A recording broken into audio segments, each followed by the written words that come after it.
correct? Yes. 15,000. Plus minus 15,000 will benefit from this. Okay, how was that arrived at? What kind of prisoners are being considered for this remission? Vuyo, you may be aware that the president announced that we will give a remission of 6 months across the board to all the prisoners, except for those who have been declared as dangerous criminals by the courts, and those who are mentally disturbed, and those who have absconded before or even escaped. Those are the categories which will not benefit. But otherwise, the rest of the inmates, obviously, their dates of release will be brought forward by 6 months. And then, of course, for those who have committed very serious and aggressive crime, such as murder, kidnap, rape, those ones will not benefit from the next one, which is 12 months. So if you've committed, in a sense, a petty crime, all right, you stand to benefit 18 months of remission. Okay, in this particular instance? In this particular instance. In the past, the last time this was declared, it was in May 2005.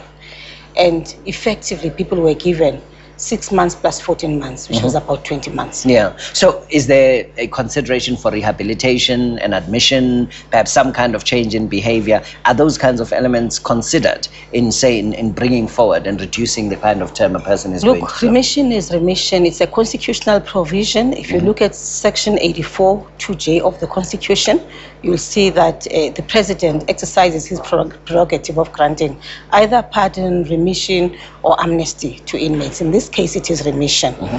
Now, remission does not take into consideration whether a person behaves or not, because also it is important for us to be in exercising that prerogative of the president.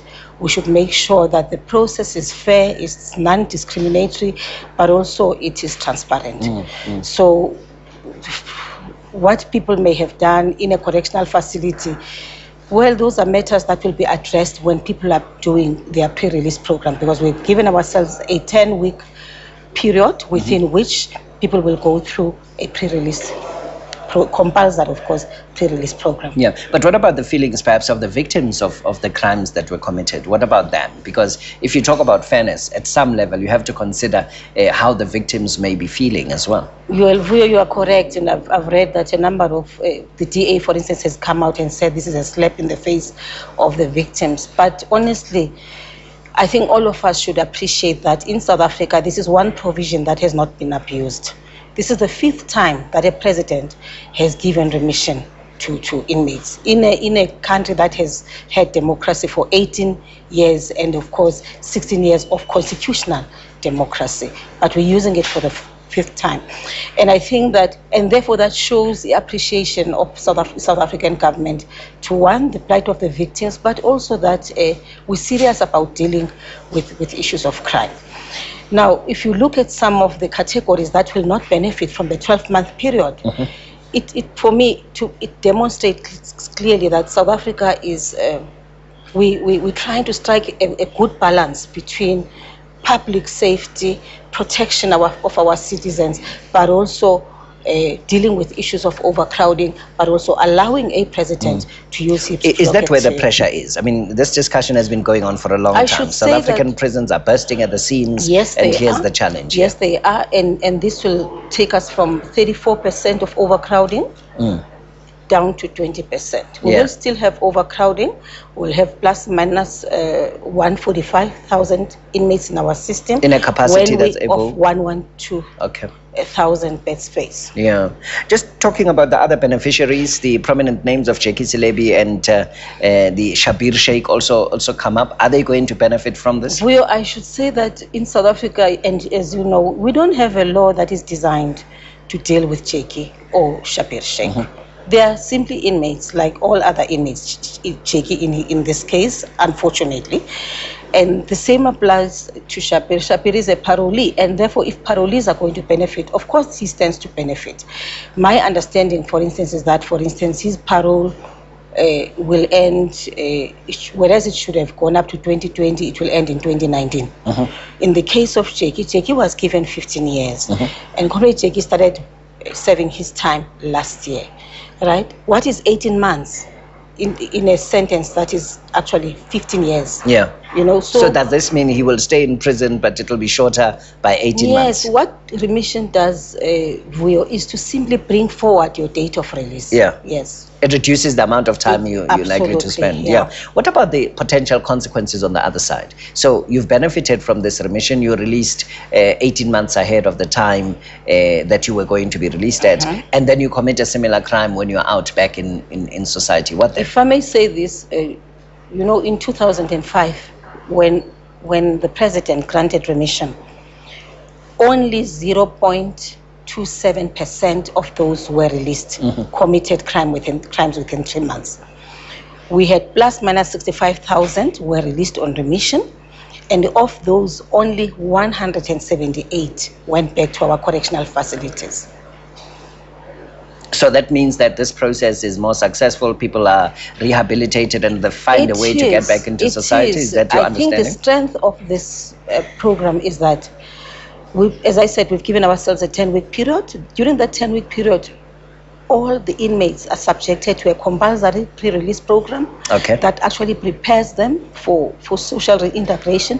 But equally, it's going to also give us time to consult with communities, with community policing forum, and so on, so that when they go back, there is at least they are received well, and people assist them to reintegrate. Okay, Minister, let's quickly look at the tweets here. This one comes from Peter K. Can NGOs be given the opportunity to work with petty criminals in empowering them? Yes, absolutely. In fact, the 10-week period, amongst others, will be partnering with NGOs who, in any event, work in our facilities together with us to assist in the preparations for the release of these inmates. Yeah, and then Linei Sang says that my dad is due to be released in June 2012 on parole. Will this apply to him?